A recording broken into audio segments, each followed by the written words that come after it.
ಜಮ್ಮು ಕಾಶ್ಮೀರದ ಬಾರ್ಮುಲಾದಲ್ಲಿ ಫೈರಿಂಗ್ ಆಗಿದೆ. ಈಗ ಸಿಗ್ತಾ ಇರೋ ಅಪ್ಡೇಟ್, ಸೈನಿಕರು ಮತ್ತು ಉಗ್ರರ ಮಧ್ಯ ಗುಂಡಿನ ಕಾಳಗ ಆಗಿದೆ. ಬೆಳಗ್ಗೆ ಅಷ್ಟೇ ಇಬ್ಬರು ಉಗ್ರರ ಎನ್ಕೌಂಟರ್ ಆಗಿದೆ. ಪ್ರತಿಕಾರದ ಮೊದಲ ಹಂತವ ಪ್ರಶ್ನೆ ಕಾಡ್ತಾ ಇದೆ. ಇಬ್ಬರು ಪಾಕ್ ಉಗ್ರರನ್ನ ಹೊಡೆದುರುಳಿಸಿದ್ದಾರೆ ಸೈನಿಕರು. ಇದೇ ಸಂಘಟನೆಯವರ ಮೊದಲು ಕನ್ಫರ್ಮ್ ಮಾಡಿ ಇದನ್ನ. ಉಗ್ರರ ವಿರುದ್ಧ ಕಾರ್ಯಾಚರಣೆ ಮುಂದುವರೆದಿದೆ. ಈಗ ಬಾರ್ಮುಲಾದಲ್ಲಿ ಗುಂಡಿನ ಚಕಮಕಿ ಮುಂದುವರೆದಿದ್ದು ಇಬ್ಬರು ಉಗ್ರರ ಹತ್ಯೆ ಆಗಿದೆ. ಜಮ್ಮು ಕಾಶ್ಮೀರದ ಬಾರ್ಮುಲಾದಲ್ಲಿ ಈಗ ಫೈರಿಂಗ್ ಆಗಿದೆ. ಎಸ್, ಬಟ್ ಒಂದು ಪ್ರಶ್ನೆ ಇರೋದು, ಅವರು ಅದೇ ಸಂಘಟನೆಯವರ ಅನ್ನೋದು ಒಂದು ಪ್ರಶ್ನೆ ಇದೆ. ಇಬ್ಬರಲ್ಲ 20 ಅಲ್ಲ 200 ಜನರ ಹತ್ಯೆ ಆಗ್ಲಿ, ರಕ್ತ ದೋಕುಳಿಯಲ್ಲಿ ಮಿಂದೆಳ್ಳಿ, ಯಾರು ಅಯ್ಯೋ ಪಾಪ ಅನ್ನೋರು ಇಲ್ಲ ಅವ್ರಿಗೆ.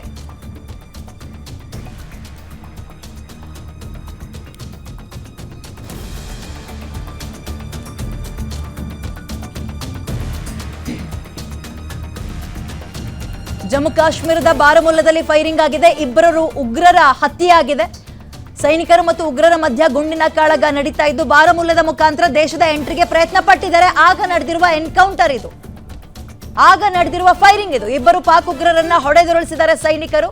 ಸೊ ಇದನ್ನ ನಾವು ಪ್ರತಿಕಾರದ ಮೊದಲ ಹೆಜ್ಜೆಯ ಅಂತ ಪ್ರಶ್ನೆ ಸದ್ಯಕ್ಕೆ ತಗೋಬಹುದು, ಸಮಾಧಾನ ಮಾಡ್ಕೋಬಹುದು. ಬಟ್ ಇದೆಲ್ಲ ಬೇಕಾಗಿರೋದು ನಮ್ಗೆ. ಉಗ್ರರನ್ನ ಹೊಡೆದುರುಳಿಸ್ತಿರೋ ಅಲ್ಲ, ಎಷ್ಟು ಉಗ್ರರನ್ನ ಹೊಡೆದುರುಳಿಸ್ತೀರಾ, ಅವ್ರು ಅಣಬೆ ರೀತಿಯಲ್ಲಿ ಬೆಳಿತಲೇ ಇರ್ತಾರೆ. ಏನ್ ಸರ್, ಅವರು ಒಬ್ರನ್ನಲ್ಲ 10 ಜನನ್ ಕೊಲ್ಲಿ ನೀವು, ಹಣಬೆ ರೀತಿಯಲ್ಲಿ ಬೆಳಿತಲೇ ಇರ್ತಾರೆ. ಬಟ್ ಅದರಿಂದ ನಮಗೆ ರಕ್ಷಣೆ ಕೊಡೋರು ಯಾರು? ನಾವು ರಕ್ಷಣೆ ಕೊಡ್ತೀವಿ ಅಂದವ್ರನ್ನೇ ಅಲ್ವಾ ನಾವೀಗ ಅಧಿಕಾರದಲ್ಲಿ ಕೂರಿಸಿರೋರು. ಭದ್ರತೆ ಕೊಡಿ. ನಮ್ಮ ದೇಶದಲ್ಲಿ ನಮ್ಮ ಧರ್ಮದ ಪ್ರಕಾರ ನಡ್ಕೊಳ್ಳೋದೇ ತಪ್ಪ.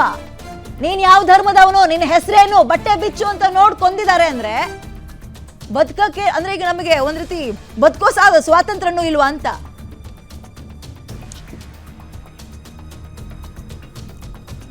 ಇನ್ನು ಮೃತ ಭರತ್ ಭೂಷಣ್ ಅವರ ಅತ್ತೆ ಮಾತನಾಡಿದ್ದಾರೆ. ಅಂದ್ರೆ ಅವರ ಹೆಂಡತಿಯ ತಾಯಿ ಏನ್ ಹೇಳಿದ್ದಾರೆ ಕೇಳೋಣ ಮಕ್ಕಳು. IT ಕಂಪನಿ ಅವ್ರಿಗೂ 5 years ಆಗುತ್ತೆ. ಜೂನ್ ಬಂದರೆ 20th ಬಂದರೆ 5 years ಆಗುತ್ತೆ ಮದುವೆ ಆಗಿ. ನಮ್ಮ ಮಗಳು ಡಾಕ್ಟ್ರು. ಯಾವಾಗ ಮದುವೆ ಆಗಿತ್ತು? ಜೂನ್ 20th 5 ವರ್ಷ ಆಗುತ್ತೆ ಈ ಜೂನ್ ಬಂದರೆ. ನಿನ್ನೆ 2:15 ಗೊತ್ತಾಯ್ತು. ಮಗಳೇ ಕಾಲ್ ಮಾಡಿದ್ರು. ಇಲ್ಲ, ಅವರಿಬ್ಬರು ಆರಾಮಿದ್ದಾರೆ. ಅವ್ರು ಕೇಳಿ ಸಾಯಿಸಿದ್ರಂತ. ನಿಮ್ಮ ಆಧಾರ್ ತೋರಿಸಿ ನೀವು ಹಿಂದೂಸ ಮುಸ್ಲಿಮ್ ಅಂತ ಕೇಳಿ ಸಾಯಿಸಿದ್ರಂತ. ಹೌದು, ಕೇಳಿ ಸಾಯಿಸಿದ್ರಂತ. ನೀವು ಮುಸ್ಲಿಮ್ ಅಂದರೆ ಬಿಟ್ಟು ಬಿಡ್ತೀವಿ ಅಂದ್ರಂತ. ಹಿಂದೂಸ್ ಅಂತ ಹೇಳಿದ ಮೇಲೆ ಮತ್ತೆ ಹೆಂಗೆ ಮುಸ್ಲಿಮ್ ಅಂತ ಹೇಳೋದು? ಅದಕ್ಕೆ ಹಿಂದೂಸ್ ಅಂತ ಹೇಳಿದ ಮೇಲೇ ತಲೆ ಮೇಲೆ ಶೂಟ್ ಮಾಡಿದ್ರಂತ. ಮೋದಿ ತಾತಿಗೆ ಹೇಳಿ ಅಂತಾರಂತೆ. ನಮ್ಮ ತಲೆಗೆ ಶೂಟ್ ಮಾಡಿದ್ರಂತೆ. 3 ನಿಮಿಷ ಶೂಟ್ ಮಾಡಿದ್ರಂತೆ ತಲೆಗೆ. ಫುಲ್ಲು ಪ್ರಾಣ ಹೋಗೋಷ್ಟು ಶೂಟ್ ಮಾಡಿ ಕೆಳಗಡೆ ಬೀಳಿಸ್ತಾರಂತ. ಹಂಗೆ ಮಾಡಿದಾರಂತೆ. ಮಗಳು 2:15ಗೆ ಕಾಲ್ ಮಾಡಿದ್ರು. 2:15 ಶೂಟ್ ಆಯ್ತು. 2:15ಗೆ ಇಲ್ಲಿ ನೆಲಮಂಗಲದಲ್ಲಿ ನಮ್ಮ ಮಗ ಇದ್ನು, ಅವನು ಮಾಡಿದ ಮೇಲೆ ನಮಗೂ ಮಾಡಿದ್ದಾನೆ. 18ನೇ ತಾರೀಕು ಹೋದ್ವಿ. ಇವತ್ತು ಮಾರ್ನಿಂಗ್ 10:00 ಬರಬೇಕಾಯ್ತು. 7:00 ಅಲ್ಲಿ ಫ್ಲೈಟು, ರಿಟರ್ನ್ ಫ್ಲೈಟ್ ಇತ್ತು. ನೋಡಿದ್ರೆ ಇವಾಗ ಡೆತ್ ಜೊತೆಗೆ ಬರ್ತಾ ಇದ್ದಾರೆ. ಏನು ಮಾಡೋದು? ಎಷ್ಟೊತ್ತು ಮನೆಗೆ ಸೇರ್ಬೇಕಾಯ್ತು. ಇವಾಗ ಡೆತ್ ಜೊತೆಗೆ ನೈಟ್ 10 ಗಂಟೆ ಆಗುತ್ತೋ 9 ಗಂಟೆ ಆಗುತ್ತೋ ಗೊತ್ತಿಲ್ಲ. IT ಕಂಪನಿ ಅವ್ರಿಗೂ 5 years ಆಗುತ್ತೆ. ಜೂನ್ ಬಂದರೆ 20th ಬಂದರೆ 5 years ಆಗುತ್ತೆ ಮದುವೆ ಆಗಿ. ನಮ್ಮ ಮಗಳು ಡಾಕ್ಟ್ರು. ಯಾವಾಗ ಮದುವೆ ಆಗಿತ್ತು? ಜೂನ್ 20th 5 ವರ್ಷ ಆಗುತ್ತೆ ಈ ಜೂನ್ ಬಂದರೆ. ನಿನ್ನೆ 2:15 ಗೊತ್ತಾಯ್ತು. ಮಗಳೇ ಕಾಲ್ ಮಾಡಿದ್ರು. ಇಲ್ಲ, ಅವರಿಬ್ಬರು ಆರಾಮಿದ್ದಾರೆ.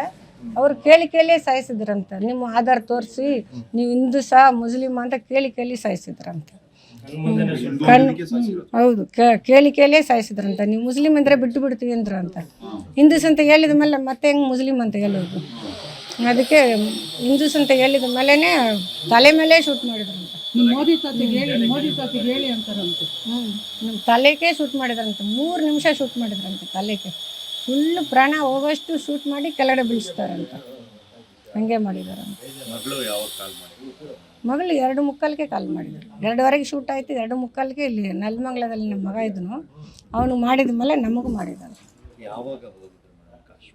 18ನೇ ತಾರೀಕು ಹೋದ್ವಿ. ಇವತ್ತು ಮಾರ್ನಿಂಗ್ 10:00 ಬರಬೇಕಾಯ್ತು. 7:00 ಅಲ್ಲಿ ಫ್ಲೈಟು, ರಿಟರ್ನ್ ಫ್ಲೈಟ್ ಇತ್ತು. ನೋಡಿದ್ರೆ ಇವಾಗ ಡೆತ್ ಜೊತೆಗೆ ಬರ್ತಾ ಇದ್ದಾರೆ. ಏನು ಮಾಡೋದು? ಎಷ್ಟೊತ್ತು ಮನೆಗೆ ಸೇರ್ಬೇಕಾಯ್ತು. ಇವಾಗ ಡೆತ್ ಜೊತೆಗೆ ನೈಟ್ 10 ಗಂಟೆ ಆಗುತ್ತೋ 9 ಗಂಟೆ ಆಗುತ್ತೋ ಗೊತ್ತಿಲ್ಲ. IT ಕಂಪನಿ ಅವ್ರಿಗೂ 5 ಇಯರ್ಸ್ ಆಗುತ್ತೆ. ಜೂನ್ ಬಂದರೆ 20th ಬಂದರೆ 5 ಇಯರ್ಸ್ ಆಗುತ್ತೆ. ಎಲ್ಲ ಹೋಗಿದ್ವಿ. ಈ ಸಲ ಅವರು ಹೋಗಲಿ ಟ್ರಿಪ್ ಮಾಡ್ಕೊಂಬರಲಿ ಅಂತ ಹೋಗಿ ಕಳಿಸಿದ್ದು ಸರ್. ನಮಗೆಲ್ಲ ಅವಾಗ ಚೆನ್ನಾಗಾಯಿತು. 11 ದಿವಸ ಇದ್ವಿ ಸರ್ ಅವಾಗ. ನಮಗೇನು ಆ ಥರ ನೀವು ಹೋದಾಗ ಈ ಥರ ಪೊಲೀಸರೆಲ್ಲ ಅಲ್ಲಿ ಸೆಕ್ಯೂರಿಟಿ ಎಲ್ಲ ಹೆಂಗಿತ್ತು? ಏನು ಸೆಕ್ಯೂರಿಟಿ ಚೆನ್ನಾಗಿತ್ತು. ಅಲ್ಲಲ್ಲಿ ಒಂದೊಂದು ಕಿಲೋಮೀಟ್ರಿಗೆಲ್ಲ ಒಂದೊಂದು ಇವ್ರಿಗೆ ಗನ್ಮ್ಯಾನ್ಗಳು ಇರ್ತಾಯಿದ್ರು ಸರ್ ಅಲ್ಲಿ. ಯಾರೂ ಊಹೆನೂ ಮಾಡ್ಕೊಳಕ್ಕಾಗಲ್ಲ. ಯಾರು ನಮಗೇನು ಆಗಲಿಲ್ಲ. ಎಲ್ಲ ಕಡೆ ಹೋಗಿ ಬಂದ್ವಿ. ಇದು ಸೊನ್ನಮಾರ್ಗು, ಆಮೇಲೆ ಇವಾಗ ಆಗಿದೆಯಲ್ಲ ಅದು ಪೆಹಲ್ಗಾಮು, ವಾಘಾ ಬಾರ್ಡರು ಎಲ್ಲ ಹೋಗಿ ಬಂದ್ವಿ ಸರ್. ಈಗ ಆಗಿರೋದು ಪೆಹಲ್ಗಾಮಲ್ಲೇ, ಸೇಮ್ ಆ ಜಾಗಕ್ಕೂ ನಾವು ಹೋಗಿದ್ವಿ. ಎಲ್ಲ ಹೋಗಿದ್ವಿ. ಈ ಸಲ ಅವರು ಹೋಗಲಿ ಟ್ರಿಪ್ ಮಾಡ್ಕೊಂಬರಲಿ ಅಂತ ಹೋಗಿ ಕಳಿಸಿದ್ದು ಸರ್. ನಮಗೆಲ್ಲ ಅವಾಗ ಚೆನ್ನಾಗಾಯಿತು. 11 ದಿವಸ ಇದ್ವಿ ಸರ್ ಅವಾಗ. ನಮಗೇನು ಆ ಥರ ನೀವು ಹೋದಾಗ ಈ ಥರ ಪೊಲೀಸರೆಲ್ಲ ಅಲ್ಲಿ ಸೆಕ್ಯೂರಿಟಿ ಎಲ್ಲ ಹೆಂಗಿತ್ತು? ಏನು ಸೆಕ್ಯೂರಿಟಿ ಚೆನ್ನಾಗಿತ್ತು. ಅಲ್ಲಲ್ಲಿ ಒಂದೊಂದು ಕಿಲೋಮೀಟ್ರಿಗೆಲ್ಲ ಒಂದೊಂದು ಇವ್ರಿಗೆ ಗನ್ಮ್ಯಾನ್ಗಳು ಇರ್ತಾಯಿದ್ರು ಸರ್ ಅಲ್ಲಿ. ಯಾರೂ ಊಹೆನೂ ಮಾಡ್ಕೊಳಕ್ಕಾಗಲ್ಲ.